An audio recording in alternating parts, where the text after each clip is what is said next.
Hello to all our Word on Fire Institute family, and welcome to all of you joining us on YouTube Live. Welcome to Evangelization and Culture Live, our monthly 3-day live seminar on a topic at the crossroads of faith and culture. We are delighted to have with us in studio today Dr. Christopher Kaczor, who's going to be giving a 3-day lecture and interactive conversation. I'll say more about that in just a moment on the evangelical power of C.S. Lewis's Mere Christianity. The Evangelical Power of C.S. Lewis's Mere Christianity. Day 1 is on C.S. Lewis and the moral argument for God's existence. Now, we are dual streaming right now, so you on the Institute platform, I hope you already know what to do. Open up that chat box at the bottom of your screen.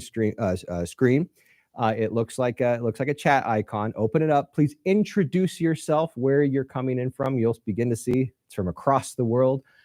And as we begin into our conversation, please start putting those questions and comments, which we will be getting to on the other half of today's lecture. To those of you watching on YouTube, please also feel free to do the same.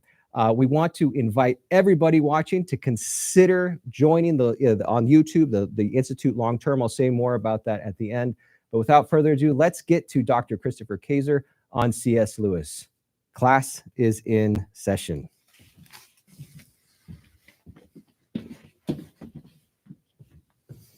Thank you, Matthew. Great to be here with all of you, and I'm very excited to talk today about C.S. Lewis's fantastic work, Mere Christianity.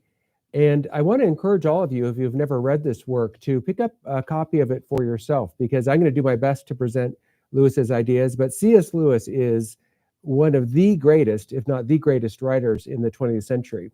And so actually reading his work or listening to it on Audible is going to be absolutely fantastic. So today I'm going to look at C.S. Lewis's Mere Christianity, and I'm going to focus in particular on the beginning of the work. I'm not going to try to focus on every single point that he makes, and also at various times, I'm going to draw in other writings of C.S. Lewis to try to elucidate the case that he's making in Mere Christianity. But before we get to that, I want to say a little bit about three things. Who is the author? What's this book? And what are clues to the meaning of the universe? And then finally, what explains the moral law? So let me just start with a few words about the man C.S. Lewis. So he was died November 22nd, 1963, and that date may, in the minds of many of you, be important for another reason. He actually died on the same day that President John F. Kennedy was assassinated. And he also died the same day that Aldous Huxley died. So these three great important figures all ended their earthly lives on November 22nd, 1963.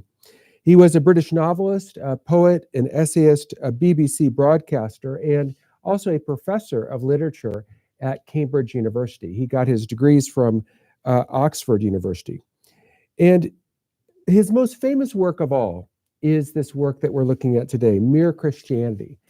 This is a work that has sold literally millions and millions and millions of copies. And again, I recommend you check out the work for yourself. And you might wonder, why is it called Mere Christianity? Well, in this work, what Lewis is trying to do is to look at the foundations of shared Christian belief. As everyone knows, there are different forms of Christianity. There's Roman Catholicism, there's Protestantism, there's Eastern Orthodoxy. And Lewis, in this work, is not taking a stand for any one of these three different kinds of Christianity. He's focusing on what all Christians have in common, not on what Catholics in particular believe to be true, or Protestants in particular. He's focusing on shared Christian beliefs. So what are these shared Christian beliefs? Well, the most fundamental of all, of course, is the existence of God and the importance of Jesus as God. So this work is really going to focus on those absolutely central and key tenets of shared Christian belief, shared by Catholics, Orthodox, and Protestants all together. We all agree that God exists. We all agree that Jesus is God. And Lewis is going to try to approach this not so much from a Bible alone perspective. In other words, he's not going to argue, well, the Bible says God exists, so God exists. That is a kind of circular argument. So what is he going to do? He's going to appeal to things that everyone in principle could know. In other words, he's going to appeal to natural reason to help us to understand and gain some traction with these fundamental truths. And he begins to do this by thinking about clues to the meaning of the universe. And he's going to think in particular about three different clues. And the first one is this. He asks the question, what explains the trustworthiness of thought? In other words, when we are thinking, we trust our own thoughts. We trust that we can come to understand the reality of whatever it is that we're talking about. So what explains that? This is a bedrock principle that we all use every day. I mean, think about just, filing your taxes or going to the grocery store or talking with your neighbor. In all these cases, we trust our own thinking. We trust our own thoughts. So what explains that? Well, what Lewis thinks does not explain it is just random chance.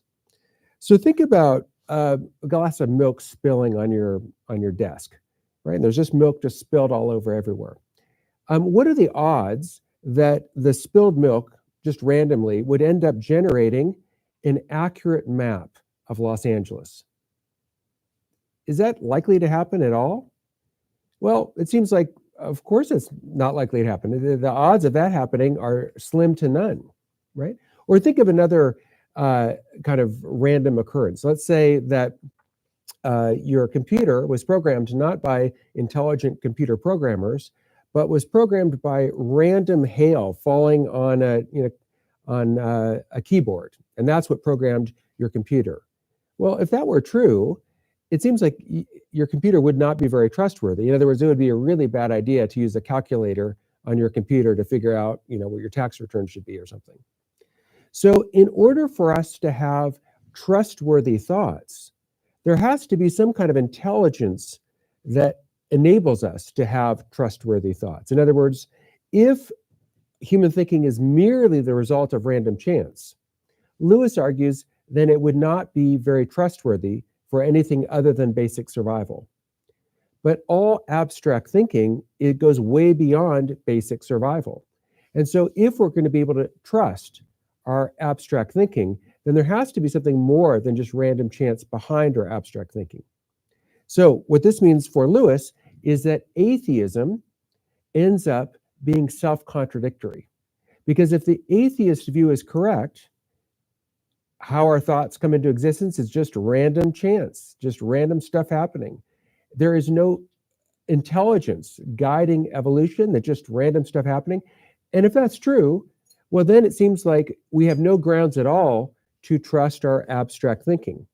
But if we have no grounds at all for trusting our abstract thinking, well, then we have no grounds for holding that atheism is true. So Lewis is making an argument that atheism is ultimately self-contradictory. Now, Lewis's argument was actually reiterated years later in a very powerful way by a Notre Dame philosopher named Alvin Plantinga. And he made this argument against naturalism from the reality that Lewis is talking about here, that if naturalism were really true, if all there was just nature with no intelligence guiding it, we wouldn't be able to understand that. We wouldn't be able to trust our thoughts. So Plantinga put in his own modern form Lewis's argument. So that's one clue, abstract thinking. A second clue is this: the thirst for justice and meaning. All of us have, as it were, an instinctual sense of right and wrong. We all have a sense of justice. Whenever someone does something terrible to us, someone hits us with a car or something and are getting a car accident, it's the other person's fault, we immediately say, oh, that's unfair, right? If they refuse to pay for it, they just take off. We recognize right away that that's not fair. And we have also this thirst for meaning. We want our lives to make a difference. Now, if the atheist view is right, our thirst for meaning is very hard to explain. So think about, for instance, if the world were, there was no light in the world. It was all darkness, right? No moon, no sun, no stars, no artificial lights. If we lived in a world that was just pure darkness, would we even have a word for light? Would we desire light? Well, no, it would just be not even on the radar for us in any way whatsoever. But the fact that we seek after lasting meaning is a clue that we are not born in a meaningless universe. But of course, that is exactly the view of the universe that atheists put forward, right? That all we have is matter and motion. All we have are just molecules ramming into each other. And so there's no real meaning, according to this atheistic view. But it seems like it would be odd, if that's correct, that we would seek after meaning in the world. And all of us do. All of us have, or hope to have at least, a meaningful life. And when we feel like our life is not meaningful, that is a terribly painful experience for us, right? So Lewis's idea is that the human search for meaning is itself a clue to the nature of the universe, that the universe is not merely a material place where there's no actual meaning involved, but rather our search for meaning is itself a clue to the nature of the universe as being more than mere matter. The third clue, and the clue that Lewis really emphasizes most in this book, is the about distinguishing right and wrong. It's about the fact that all of us recognize moral evil when we see it. So think about the terrible attacks on the United States at 9/11. I think everyone could recognize what a terrible tragedy that was, what a terrible injustice that was. We had an instinctive sense of right and wrong, and we have this regularly awakened in us in all sorts of occasions. So sometimes when I can't get to sleep, I listen to this podcast, Dateline, and it's about these, murder mysteries, and they're always the same. It's always like there's this really nice, young woman, and then everyone loved her, and she had a smile that lit up the room, and she's great, and then somebody murders her. It's like the same story, kind of over and over and over again. But we recognize right away that for a young person to get murdered is obviously a catastrophically evil sort of thing. Now, what explains this widespread shared moral judgment that such things are just terrible? What, in other words, explains the moral law? Well, Lewis talks about this in Mere Christianity, and he says that we can't explain the moral law simply by local custom. So it wouldn't work to really explain the moral law to say, well, it just happens to be the case in the United States that when young people get murdered, it's outrageous, we're really mad. But in other countries, in other times and places, they didn't really care about that. So here's what Lewis says. He says, if anyone will take the trouble to compare the moral teaching of, say, the ancient Egyptians, Babylonians, Hindus, Chinese, Greeks, and Romans, what will really strike him will be how very like they are to each other and to our own. In other words, Lewis is saying if you look at very different times and very different places, what you find is a shared moral code. In other words, the ancient Egyptians, they thought murder was wrong. So did the Babylonians. So did the Chinese. So did the Greeks and the Romans. So did the medieval Europeans. This is a shared human insight into reality. So Lewis continues, some of the evidence for this I put together in the appendix of another book called The Abolition of Man. But for our present purpose, I need only ask the reader to think what a totally different morality would mean. Think of a country where people were admired for running away in battle, or where a man felt proud of double-crossing all the people who were kindest to him. So Lewis says, if we look at human cultures, ancient, medieval, and modern, all over the world, we find a shared moral code. There's no place where stealing is celebrated. There's no place where dishonoring parents is the rule and seen as a really good idea. So when we think about the moral law, we recognize this, and this is not just for adults that are looking at the history of the world. Think about even children. It's very obvious if you watch children play that they have, even as little children, a sense of fairness, right? Think about children that are fighting over a stuffed animal. It's mine. No, it's not. Yes, it is. That's not fair. I got it, for my birthday, whatever. And they fight back and forth. So the shared moral law is something that is, for Lewis, a key to understanding our universe. So, how do we explain this? How do we explain the universality of the moral law? Right? If we have a moral law, how are we going to explain where this comes from? Well, there are a number of candidates for explaining the moral law that Lewis looks at, and I want to discuss them a little bit here together. The first would be, you might say, well, the moral law comes from human desires, right? That we desire, we all have shared human desires in terms of hunger, so maybe we all have a shared human desire for there to be a moral law. But Lewis points out, I think correctly, that the moral law can't be based simply on human desires. I mean, after all, doesn't the moral law sometimes correct our human desire? In other words, I may desire to steal someone's stuff, and yet, even though I really desire this, the moral law would say I should not steal this person's stuff. So desires don't seem to really do the work necessary to establish a universal moral law. Also, as the great theorist René Girard talks about, human desires are themselves incredibly unstable. Girard talked about human desires being formed by mimesis. And mimesis is basically that we're imitating others. We look around and say, oh, I like his shoes. I want to get those. Or I like this person's car. I want to get those. In other words, most of our desires are not natural, but rather created by looking at other people and what other people want. So we look at what other people want, and then we say, oh, I want that. But if the law were based on our desires, given that human desires are so unstable and changing all the time, we couldn't have a stable moral law. But in fact, we do have a stable moral law, right? Stealing is wrong today. It was wrong a century ago. It will be wrong in 3 centuries from now. We have a very stable moral law. So it can't be based on the unstable reality of human desire. Secondly, we could think that the moral law was mere instinct. We just have a kind of instinct for moral law, like we have an instinct to, run away from a fire if it gets too close to us. Lewis thinks that doesn't work either. Now, why couldn't it be instinct? Well, for one thing, sometimes the moral law demands we override our instinct. In other words, if you're in a battle, the moral law might demand of you courage.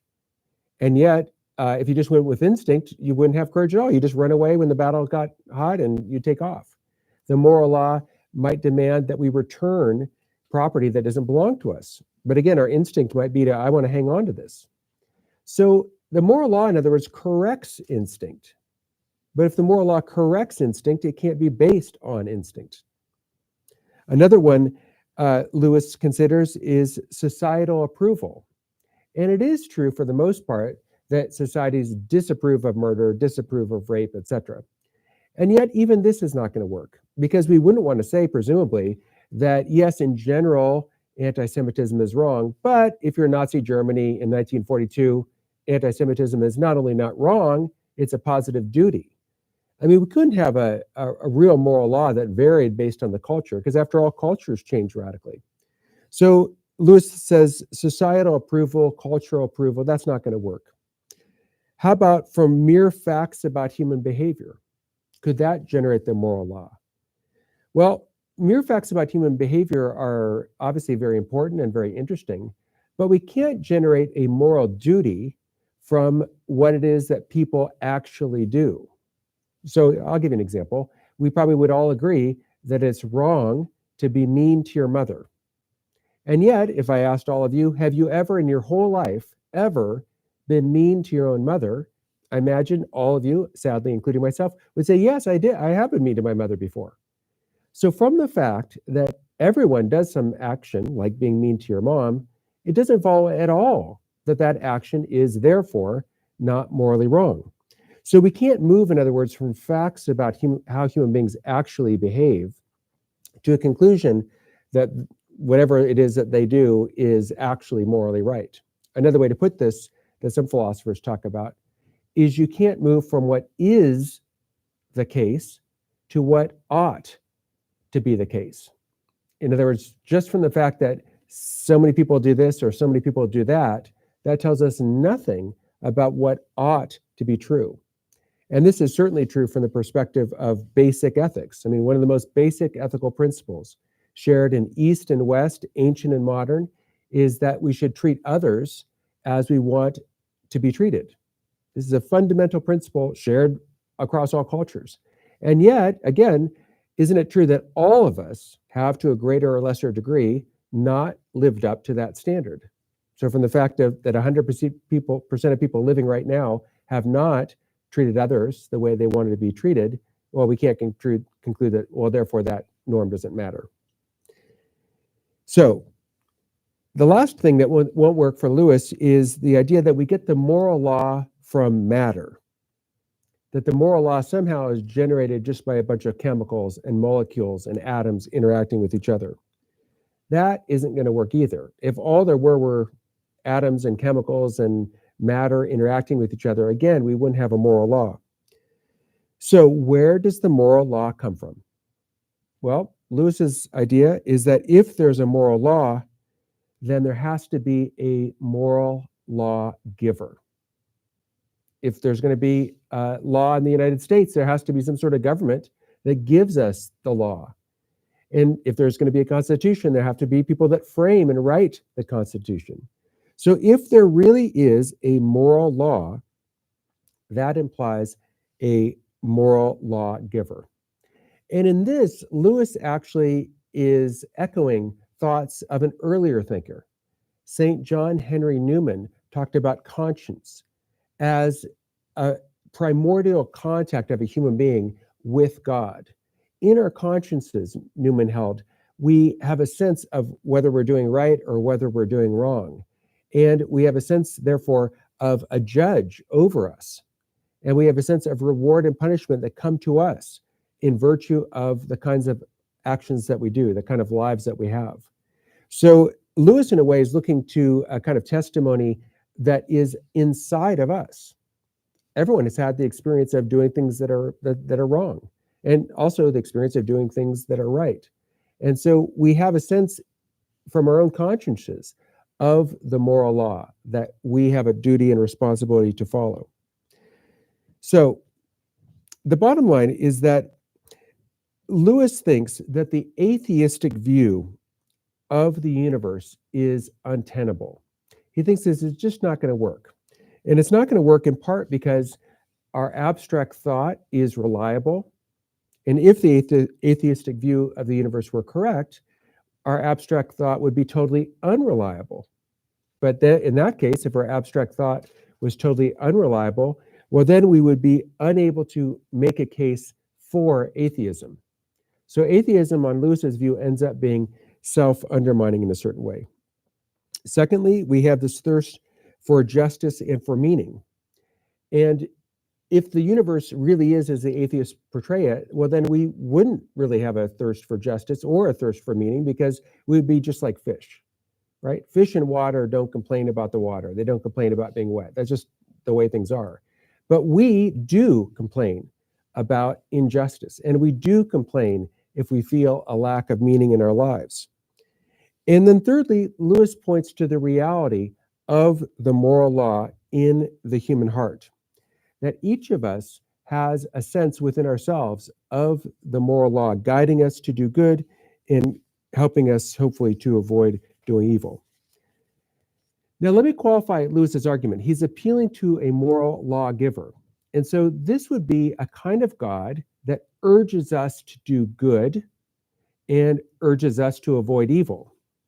And so Lewis, therefore, is proposing a kind of God that is not dualistic. So what do I mean by dualistic? Well, there are pictures of God that picture God as partly good and partly evil. So think of like the Force in Star Wars, right? You have the light side of the Force and the dark side of the Force, and it's partly good and partly evil. But Lewis thinks that when we think about the moral law is not urging us to sometimes do evil and sometimes do good, but rather to do good and to avoid evil. So we have, in other words, a judge who is urging us to do good, and that suggests that the lawgiver is itself good. And yet Lewis wants to qualify what he's saying in a very strong way. So let me read a little bit here from the text of Mere Christianity. He says, "Do not think I am going faster than I really am. I am not yet within 100 miles of the God of Christian theology. All I've got is something which is directing the universe, which appears to me as a law, urging me to do right and making me feel responsible and uncomfortable when I do wrong. So in other words, he's not yet claiming any kind of distinctively Christian God. He is claiming a moral lawgiver, and a moral lawgiver that can know us and judge us, and that urges us to do wrong and to avoid evil. He says, I think we have to assume it is more like a mind than it is like anything else we know. Because after all, the only other thing that we know is matter, and you can hardly imagine a bit of matter giving instructions. But of course, it need not be very like a mind, still less like a person. And so in the next chapter, we'll see if we can find anything more about it. So what Lewis is trying to do, in other words, is not yet establish necessarily a Christian God. What he's trying to do at this point is basically to establish that there's some kind of God, a God that is good, a God that can know us, a God that urges us to do good and to avoid evil, that is a mind. And so he's arguing in favor of what you might call a broadly religious view, as opposed to a broadly materialistic or atheistic view. And what he's going to do in the future, and this is something that we'll talk about in the seminar tomorrow, is he's going to talk about rival religious views. So how does Lewis evaluate these rival religious views? If we put aside the atheistic, materialistic worldview, and then we turn to religious views, we'll see a whole bunch of different kinds of religious views. So Lewis is going to consider the question, well, how do we look at all these different options, right? There's Judaism, there's Buddhism, there's Hinduism, there's a whole bunch of different options there. And secondly, Lewis is also going to consider the question, what do the longings of the human heart teach us? So again, Lewis thinks that we can look within ourselves and come to understand something about the nature of the divine. So in this way, he's approaching things in a way quite complementary to Thomas Aquinas. So Thomas Aquinas tended to look outside of the human person, at causality, at movement, at goodness, at things outside of us, and from that go to God. Lewis is urging us to look within ourselves. A third question we'll talk about next time is, how can God answer our human longings? So Lewis is going to explore the nature of the human heart and what it is we desire. And on Lewis's view, as we'll see, he thinks that God answers the longings of the human heart. So you might imagine like a key in a lock. And it's God who is the perfect fit for the human heart. And then finally, we'll look at the question of how can Jesus answer the fundamental questions of human existence? Because for Lewis, God is not merely a mind. God is not merely a lawgiver. God is not merely someone who urges us to do right and to avoid wrong. He thinks that Jesus of Nazareth is God.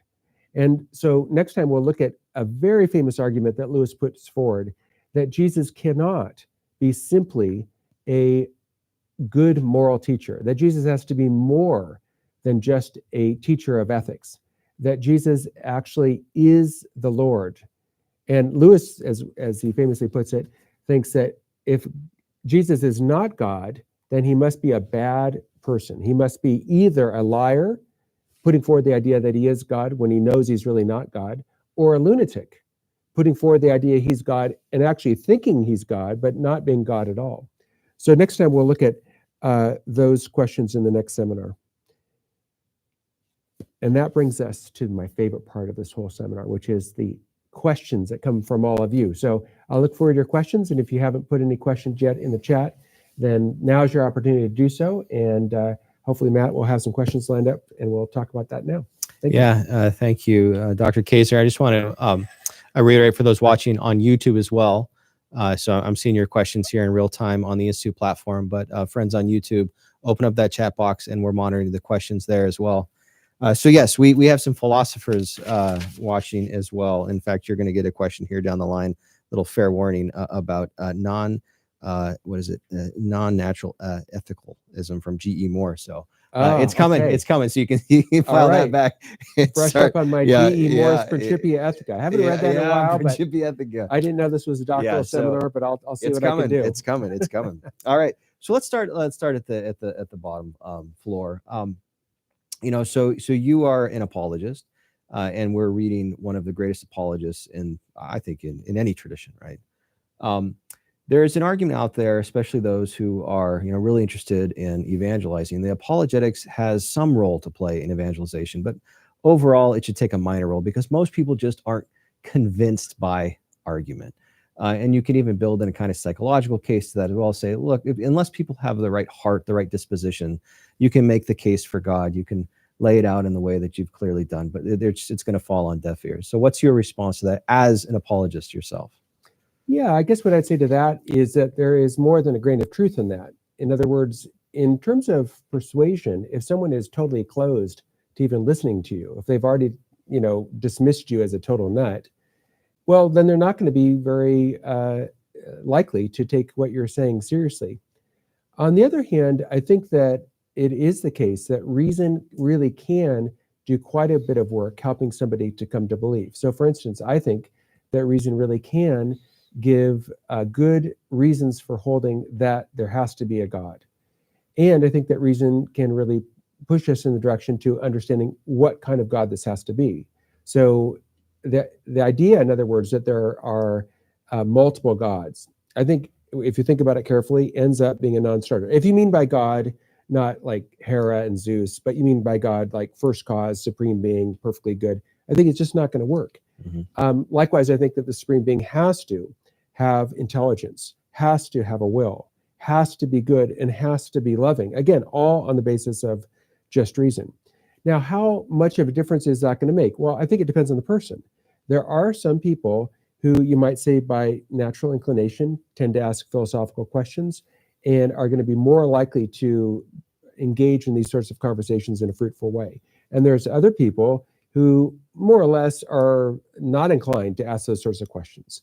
So I don't think there's a one size fits all. In other words, I think you might think of it a little bit like exercise, right? Well, what's the best exercise? Well, there's not a best exercise. It really depends. I mean, for one person, it might be running, it might be jujitsu, it might be walking, it might be playing tennis. So there is no single best exercise. So if you think about evangelization, I'd say that there needs to be a multiplicity of approaches used. And so for some people, I think a lot of people, thinking, using reason, using philosophy to think through these issues is very, very helpful, but not necessarily for all people. And that's fine, right? It's a big world, lots of people out there. And I think that if we're hoping to evangelize, we need to be sensitive to the individual that we're talking to and try to present things in a way that they can understand. And sometimes that could be very philosophical, and sometimes it might not be philosophical at all. It might be more experiential and saying, hey, I understand where you're coming from. This happened to me. Here's how God helped me through my terrible difficulty. Mm-hmm. And maybe God could help you through your terrible difficulty. And that could be the absolute right thing to do, rather than getting out mere Christianity and saying, on page 37, it says blah, blah, blah. You know, and again, sometimes not even using words is the right thing to do, right? Somebody's really suffering in a hospital bed. They may not even want to talk at all. Just hold their hand, be there with them, be a loving, kind person. So again, I think there's two ways to be too simplistic about this. One would be thinking that reason does everything. Well, that's clearly wrong. On the other hand, to think the reason does nothing. Well, that I think also is clearly wrong. There's tons of people who, through philosophy, have come to believe in God. I'll give you two examples.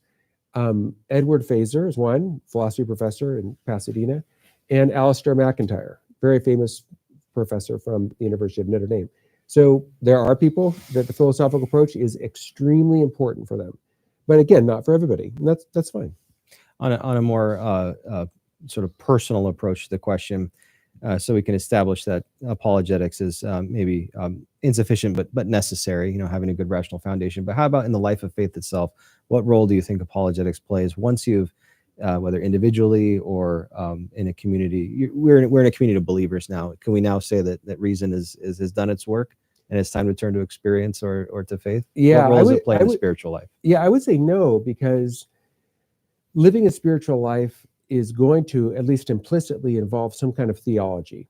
And I think any kind of theology is going to at least implicitly involve some kind of philosophy.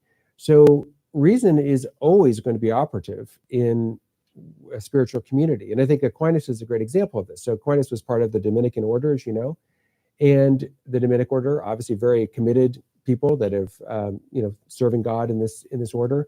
And yet he didn't think, nor did the order think, well, don't worry about, writing the Summa Theologiae. We'll just have personal experience and it'll be limited to that. I mean, part of the reason personal experience is limited is that personal experience is always formatted. That is to say, I'm very skeptical of just sort of raw human experience as if that's really a thing. In other words, what we go through in life, what we experience is at least partially formatted by, shaped by what we understand is happening. And what we understand is happening is at least partially shaped by, our thinking. And so, right. I just think it's kind of a false dichotomy. Like, well, we'll just go with just pure personal experience. Well, unless you're, a newborn baby, if you're thinking at all, you don't have just pure personal experience. You've got personal experience formatted by, interpreted by, your views about things. And then it goes the other way too, right? If you have certain personal experience, this will shape your views, but it's too simplistic just to have one or the other. Let's now turn to the actual content of your lecture today.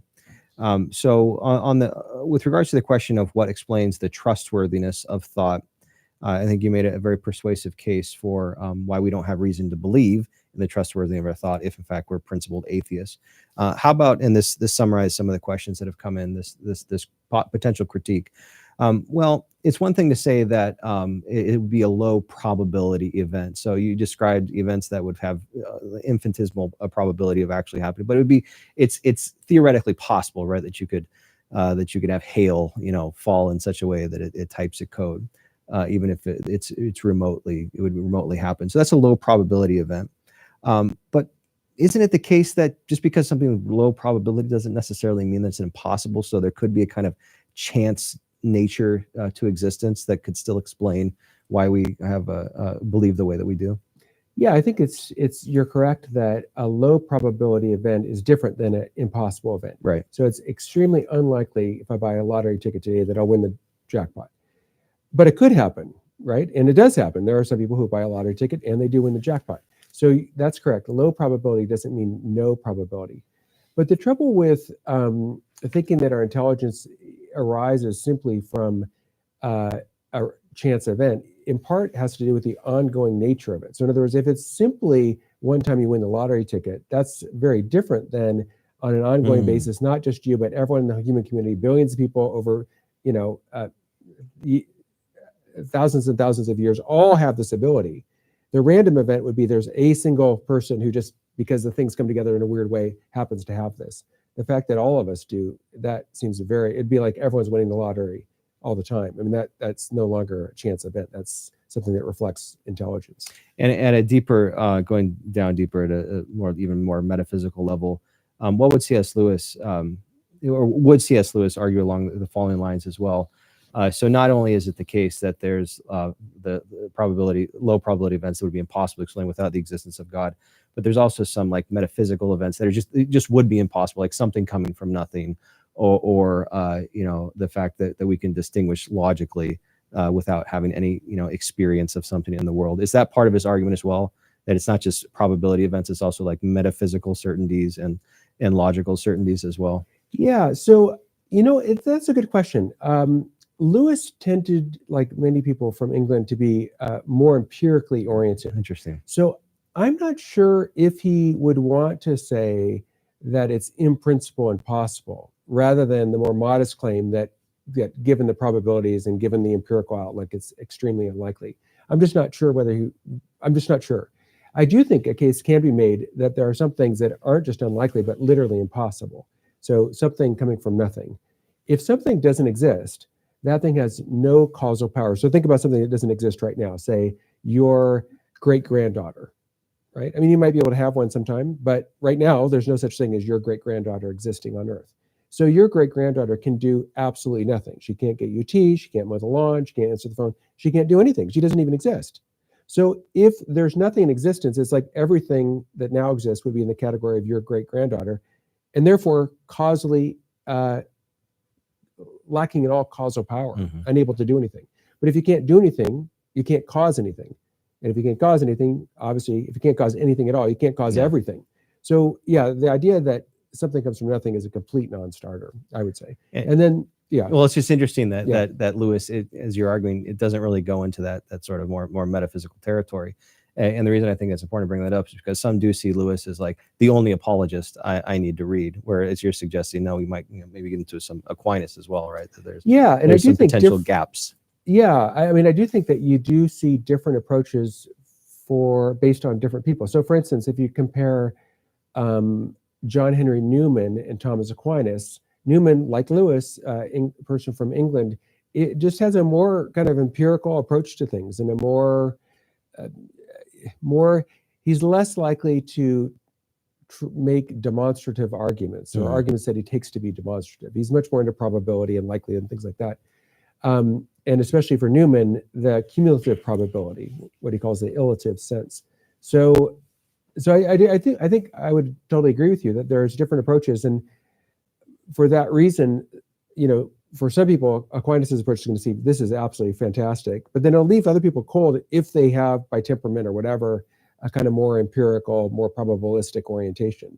So you're right, there's different thinkers that take on these different orientations. A little bit like if you think about in the Middle Ages, there were some thinkers that were much more Aristotelian, like Aquinas, and other thinkers that were much more Platonic, like, say, Bonaventure or something. So you just have, I think, as a natural result of different temperaments and philosophical approaches, it ends up having different theologies as a result of that. Here's another possible critique that summarizes some of the questions that have come in. So let's say I'm an atheist, and I say, well, you've convinced me, Dr. Kaczor, that I guess I don't have reason to believe in the trustworthiness of my thoughts. However, it's most useful to believe in the trustworthiness of my thoughts, and so therefore there's a kind of rationality to utility. So from a pragmatic perspective, I'll still believe in them, and I can still be an atheist. Yeah, I guess with that I have to talk about pragmatism, and I'm not a big fan of pragmatism. I don't think it really works. I mean, the pragmatic view of truth, right, would be that a belief is true if it's useful, but that seems obviously false. There's all kinds of truths that aren't useful at all, right? Like, it's true that I use my right foot to step up on here, or maybe my left foot, but whatever is the case, that's not a useful truth. We don't need to know that. It's true that you have an even number of eyelashes or an odd number. That's not useful. So there's lots of things that are true that aren't useful. And then it could be there could be beliefs people have that are false that are nevertheless useful. So think about the falsehood that most people believe they're above average drivers. Now, it might be useful to believe that, right? Because if you really recognize how bad a driver you were, you might never go anywhere and just be, at home missing out on, useful things to do. So yeah, I guess I question the whole presupposition of this, so that the pragmatic notion of truth is ultimately tenable. I guess I think that's not correct. Let's now turn to some of our questions verbatim. So this one has to do with what our viewer here was interpreting as Lewis's argument that, we all have this sort of shared general experience of what's right and wrong.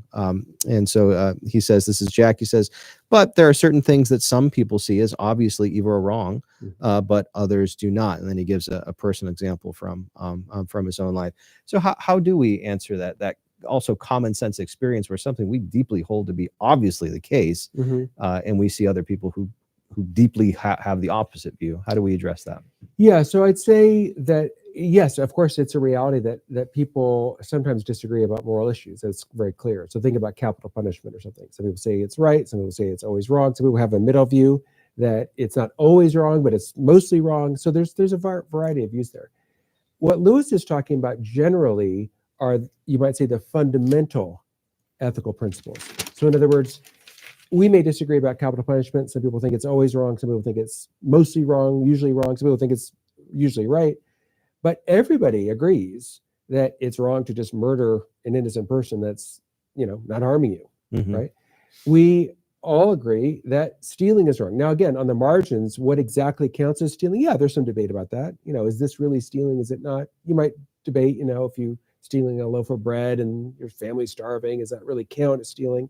Now, someone like Aquinas would say it doesn't actually count as stealing, but you can imagine debates about that. But in terms of the fundamental principle, everyone agrees shouldn't murder innocent people, shouldn't steal. Now, again, at the margins, you might disagree about what counts as stealing.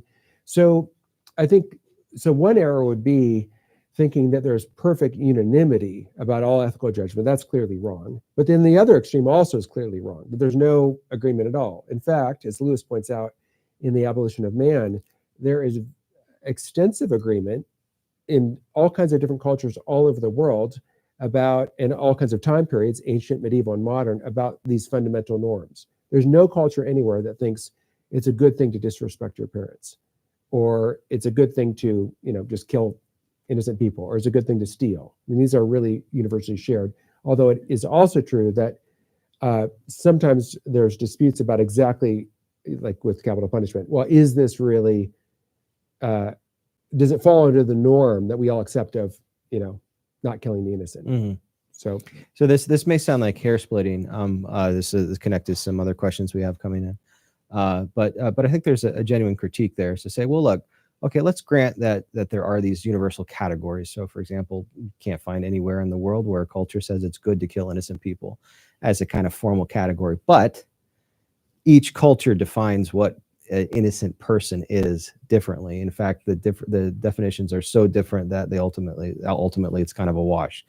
So that, for example, you could look at ancient Aztec culture, right? And they would hold that, of course, killing the high priest, killing him in the middle of the night, that would be murder. But capturing, the tribes next door and cutting out their heart and that's right. in a ceremony, that's not only acceptable, permissible, it's a good. Yeah. So we can sort of take the category gets granted, but then see that everybody defines the actual substance of it differently. Yeah. So I think what Lewis Lewis might agree with that in part. So I think he would say that you definitely do have cultures, Aztecs or whatever, that are, doing things that seem to clearly violate the law or the rule of don't kill the innocent. So how would Lewis explain that? I'm not exactly sure what Lewis would say, but I'm guessing he might say something like, when you have a culture, that cultures can depart from the moral law. In other words, we saw this clearly in the 20th century, right? Where in Nazi Germany, according to their culture at the time, killing Jewish people was fine, and treating them as if they're not really people is fine. So you do have cultures that go off track in various ways. Now, they don't go totally off track, right? So even in Nazi Germany, the rule wasn't just kill anybody you feel like anytime you want to. Just go ahead and, in fact, they still had punishments for killing, Germans or Aryans or whatever. So it wasn't that they totally lost track, but it would be a little bit, so I guess it would be something like human health, where you'd say, look, you can have a culture where a lot of people get really unhealthy, right? They their eyesight goes bad because they're drinking water that's poisoned or whatever. You could have things go off. Now, that doesn't undermine the general norm, though, of what it is to be a flourishing human, what it is to be healthy. But you can have cultural deformations of it, you might say. So this question is related back to pragmatism, but specifically as it relates to evolution on the sort of the reliability of our beliefs. Is why shouldn't we think, this is Troy, why shouldn't we think that on evolutionary naturalism, our minds actually pursue the truth? It seems that having true thoughts and beliefs would be beneficial for survival, independent of the existence of a creator God. So again, the basic idea that the truth is beside the point. It's helpful for survival, and that's what counts. Yeah, so I think there is a point to that if you're talking about not abstract truth, but concrete truth. So if you are deluded about concrete truths, like, is there a cliff in front of me, or is that a lion that's about to eat me? That seems to me, it would really undermine your survival a lot. But abstract truths of logic and metaphysics, that seems like very distantly connected to concrete survival things like avoiding lions or not falling off cliffs and stuff. So yeah, I think that that evolutionary naturalism can account for not all truths, but can account for concrete truths like avoiding lions, but cannot account for abstract truths like metaphysics or logic or something. What about then atheism is based on not avoiding the lion, but abstract. Yeah. Great response. What about the claim that why should we believe abstractly that survival is good? Now, that always seems to be sort of a suppressed premise in the, it's all about survival and whatever is conducive to that. But why should we believe that survival is good? Well, I guess the question is survival at what cost? Because at least if you take the moral law seriously, survival actually is not the ultimate good, right? There are some cases where you should lay down your life. So like, for instance, I imagine if your family was attacked tonight and it's like you had to defend your family and you thought, well, I might die if I do this rather than run away. I imagine you would do that. If you didn't do that, if you did run away and let your family get killed, I think you'd think, oh my gosh, I'm a terrible person. I'm a terrible father, terrible husband. How could I let my family get killed? So I think the moral law isn't the same as just survive at any cost. Well, no, the moral law says there are some things worth dying for. And so survival is not the ultimate good. But why is survival good at all? I guess my way of thinking about it would be something like this. And we didn't really talk about this part of the moral law, but I think that a foundational principle of ethics is love, to love other people and to love God. And the love ought to be universal. So in other words, you shouldn't just love this person or that person. You should love everyone. But if that's a principle that you accept, that you ought to love all human beings, well, you're a human being. And so you should love yourself. And part of loving yourself is taking due care for your own survival. Now, that doesn't mean avoiding death at all costs. Again, if your family's attacked, you might have to fight off attacker, allow them to run away, even though you foresee that you're going to die. But other things being equal, yeah, you should take care of your own survival because it's part of loving yourself. You're a human being, so you should take care of your basic human goods like survival. And so I wouldn't say that's a difficulty for the view Lewis is putting forward. Now, with regards to the question of conscience, so the sense that there's this sort of universal moral law, but that we also have sort of a personal experience of it, we might give that name conscience. What does Lewis say in your interpretation of Lewis to the claim that, well, look, all conscience is the internalized voice of the culture that you live in. It's not actually connected to some kind of universal bedrock. It's just you've just internalized what you've grown up with and as normal. Yeah, I think Lewis would disagree with that in part because there are many examples of people whose consciences urge them to act against the prevalent culture. So think about, I don't know, Martin Luther King Jr. or something, right? So the prevalent culture says Black people are second class. His conscience said all human beings are made in God's image and likeness, and therefore, for any class of human beings like Black people to be second class is a violation. So I do think there's all kinds of examples of people whose consciences urge them to act against prevailing cultural norms. You had this in Nazi Germany too. Think of Dietrich Bonhoeffer. Right. His conscience told him, I can't go along with Nazi tyranny. And yes, I'm probably going to die and I have to go to jail. He's just not going to do it. Right. So there's a lot of examples of this. So I think it just doesn't work as a blanket statement that people that their conscience is simply the voice of culture. And I think even for people who go along with culture, when the culture conflicts with their conscience, I think some of those people recognize that what they're doing is wrong. Now, they may do the wrong thing because it's hard to stand up to pressure, but I think their conscience, just because they do the wrong thing doesn't mean that their conscience said, yeah, this is the right thing to do. It could be just they're weak. They're giving into human weakness and they're like, oh, everyone's doing this. Okay, I'll do it. Even though their conscience really is telling them not to. Powerful argument. So I warned you, G.E. Moore is coming. So all right, here it is. G.E. Moore. Does C.S. Lewis interact with ethical non-naturalism? This is from Justin Kalan, from the early 20th century philosopher like G.E. Moore, as an alternative account of objective morality.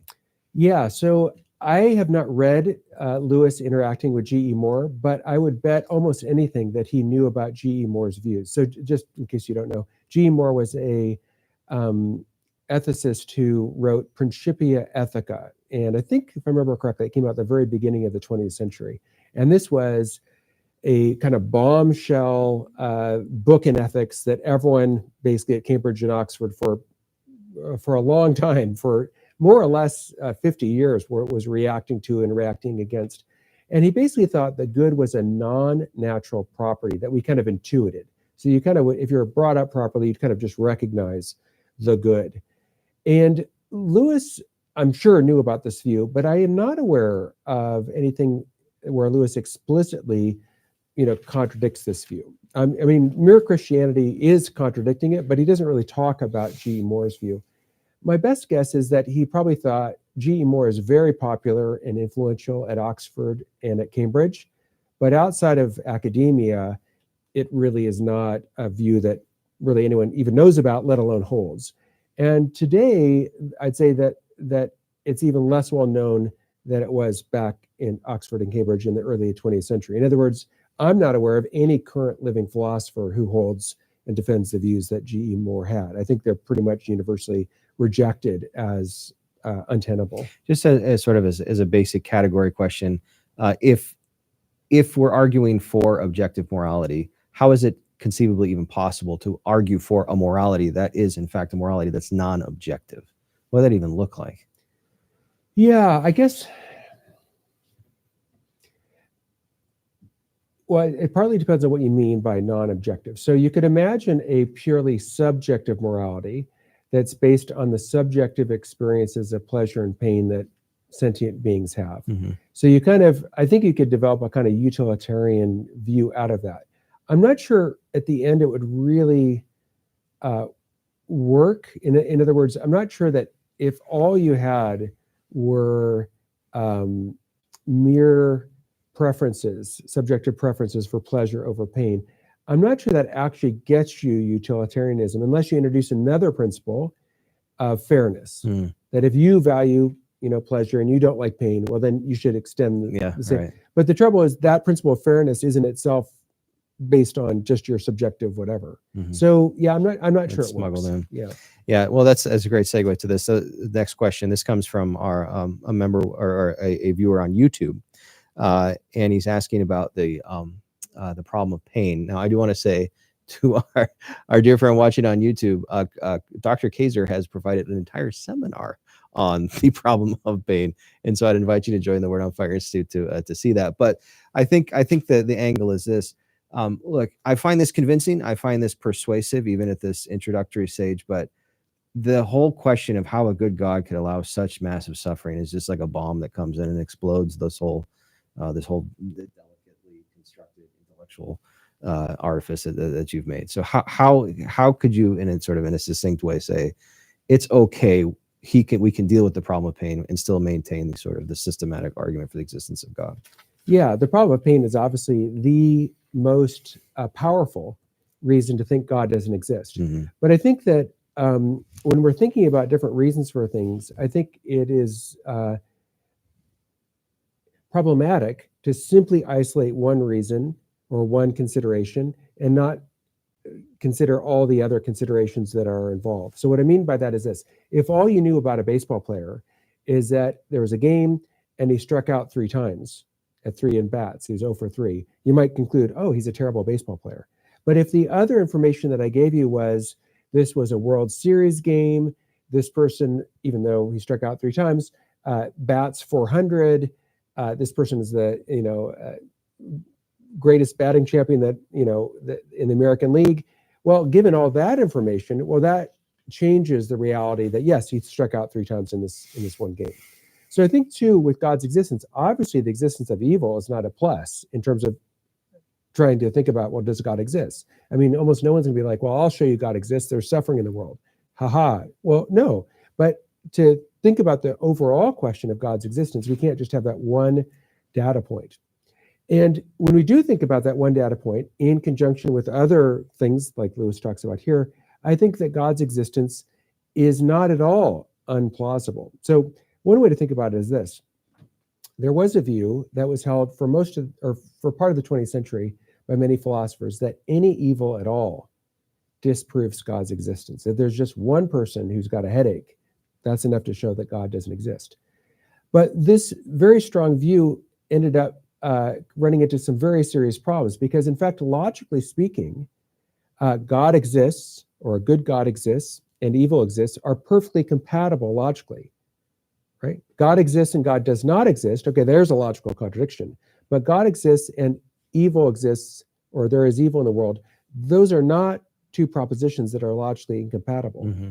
So I think trying to show that any evil disproves God's existence is going to be a really hard thing to show. And in fact, I think that there's not any logical incompatibility of those two things.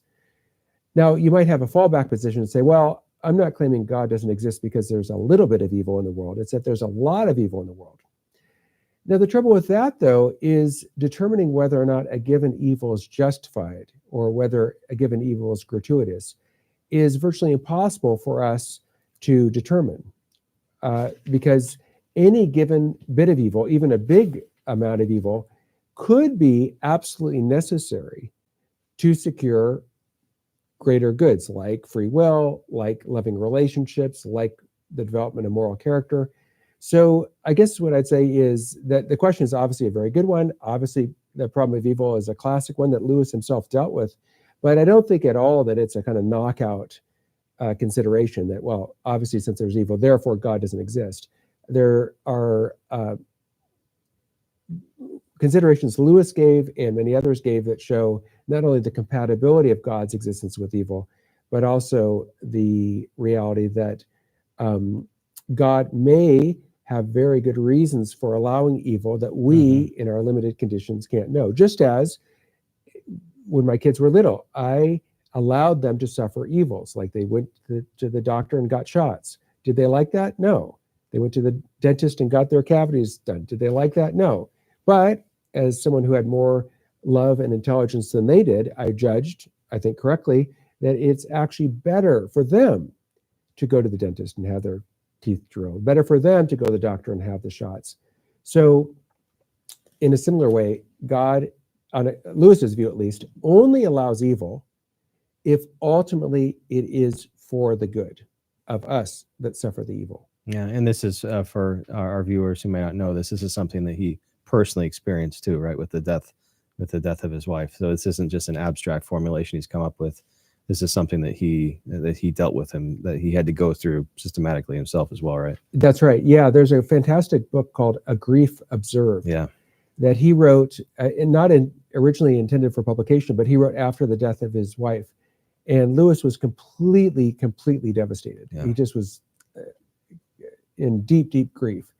And so he wrote these reflections. So I would encourage people to check out Lewis's book, The Problem of Pain, as well as this book, A Grief Observed, where he really dealt in a very personal way with just terrible suffering as a result of his wife's death from cancer. We have time for a few more questions. One, again, is sort of combining a variety that come in. It goes along the line of this. We can say that these beliefs are, we can say that pragmatism fails, and we can recognize that, there might be some inconsistency to atheism in and of itself. But ultimately, if we're going to be talking about morality, what we're really talking about is self-interest. Mm-hmm. And self-interest understood in such a way, and this would address the problem of utilitarianism that you brought up, that look, it's actually in my self-interest to treat you in a particular kind of way, to give you some kind of moral regard, because ultimately that's going to help me get what I want. Yeah. So the bottom line of this kind of question is this: well, why do we need to take morality into the realm of abstract claims about the existence of God when self-interest will do all the work that we need? Yeah. So I guess I'm just skeptical that self-interest will do all the work I need, because I think it is true that your self-interest might lead you to want to appear to be good. So if I am interested in getting something from you down the line, I might want to not obviously or flagrantly, steal from you or do something terrible to you. But I don't see how self-interest alone could give you a reason not to do evil, so long as you could reasonably think that the evil is going to remain concealed. And so there's a famous depiction of this idea in Plato's Republic. And he imagines someone finding this ring that causes the person who uses the ring to become invisible. So if they turn the ring one way, they're visible. They turn the ring the other way, they're invisible. And the question was, well, if you had this ring, what would you do? And some people would say, well, I would go to the king's, palace, and I'd kill the king and take the queen as my wife, and do whatever I wanted because I had this power to turn invisible. Now, if self-interest alone really is your guide, and if you can get away with evil, I'm not sure exactly that you would have reason not to be evil.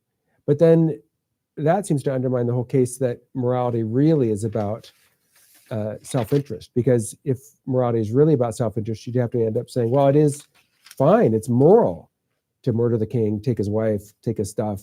That'd be moral to do, right? Because it's in your interest. Yeah. But that seems clearly wrong. We have some questions connected to Lewis's conception of the necessity of God in order to have meaning in life. Some of our viewers have also been following the thought of Jordan Peterson.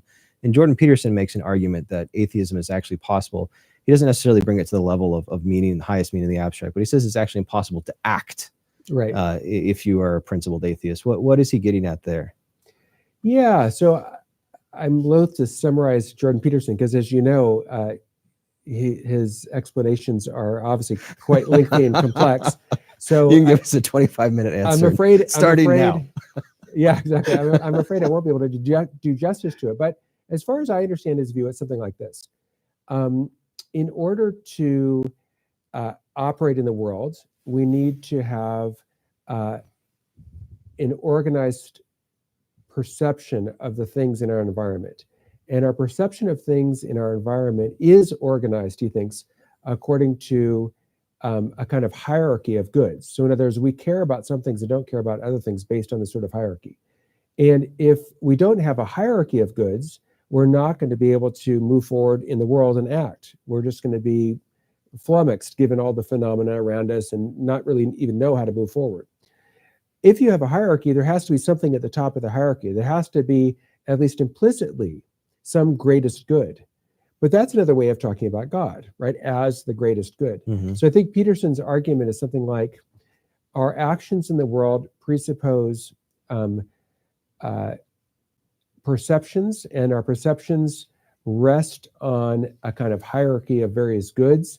And if there's a hierarchy of goods, there has to be a top good in the hierarchy. If there's ordered goods from things that don't matter at all to things that matter the most, and God would be another name for that good that matters the most. So I think that's what he said. But you know Jordan Peterson too. I mean, does that seem right? Yeah, that seems absolutely right. And Okay. I think that just bolsters the case that Lewis is making. Not only is ultimate meaning impossible and sort of in a comprehensive sense of your life, but any meaning to any action whatsoever is impossible. Yeah. With the few remaining minutes we have, is there an objection that you consistently hear, whether it's specifically related to today's topic or to the text in general, or just to the area of trying to demonstrate the existence of God, that you think it's important that our viewers be aware of, and that there is a good response? What's a common one you get that we haven't already touched on? In a way, yeah. So I'd say one argument that we didn't talk about that is fairly common is just the kind of idea that we just can't know or provide any reason for thinking that God exists. So it's sort of a view that reason of its very nature just can't talk about these highest things. The trouble with that view is that claim itself is a claim that we can't know this highest things. In other words, if we really couldn't talk about God at all, that would include saying things like, we can't have any arguments for God's existence. So I think this claim that we can't talk about God, all knowledge of God is impossible. If that were true, then it would also be impossible to make the claim that we can't talk about God. So I think it ends up being a kind of self-defeating sort of statement. So it's a little bit like when people say we can't know the truth about anything. Okay, if that's really true, we also can't know what you just said, right? So it's a self-undermining sort of claim. But I think people have as a kind of knee-jerk reaction or a kind of armchair reaction, this sort of blanket dismissal. We just can't know anything about God at all. But again, I think that blanket dismissal is a knowledge claim. Mm-hmm. And it is a knowledge claim about God. And so it ends up being self-undermining. And finally, is there a helpful distinction when talking about the existence of God between, saying I want proof of God's existence, or I want certainty of God's existence, and I want evidence for God's existence? Oftentimes those three words are used sort of interchangeably. Yeah. What's important about distinguishing among them? Yeah, no, that's a really good point. So you could distinguish between, think about a court of law. There are different standards of proof demanded in different kinds of contexts. So in a criminal context, you demand the standard of proof beyond a reasonable doubt.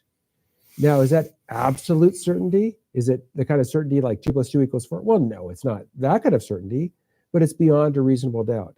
On the other hand, in a civil case, you can have what's called preponderance of evidence. And that's a lesser bar, easier standard to meet than beyond a reasonable doubt. Mm-hmm. So when we're talking about God's existence, I guess one way to think about it is something like this. we all have to live either as if God does exist, or we live as if God does not exist, right? You think about it. You get up in the morning, either you live like God exists, you maybe start your day with praying, or you just skip it, right? And the same thing's true of all kinds of other choices. So I think we can debate about, is God's existence demonstrated? That's Aquinas' view. Is it merely highly probable? That's the view of some other philosophers. Is it a 50-50 thing? Well, maybe God exists, maybe he does. It's 50-50. Those are really important questions. But I do think at the end of the day, all of us have to really make a choice, right? We either choose to live as if God exists and recognize the image of God in other people and move forward in that way, or we live as if God doesn't exist. We don't see the image of God in other people, and we move forward in that way. And so that's why I think C.S. Lewis and these discussions are so important, because we all have to make a decision, and Lewis is trying to help us to make a decision based on what he thinks are the strongest arguments out there. Dr. Kaczor, thank you. To be continued. To all of you watching on the Institute platform, we will see you tomorrow and the next day as we continue our conversation on C.S. Lewis's Mere Christianity. For those of you tuning in on YouTube, I hope you will go to institute.wordonfire.org right now. That's institute.wordonfire.org. Sign up for a free 30-day trial. We can catch the end of this seminar and all the other seminars that we've already done, future seminars. Join one of our many communities. Join in the conversation. I hope to see you there. We will be back here tomorrow live in studio from Rochester. See you then. God bless you all.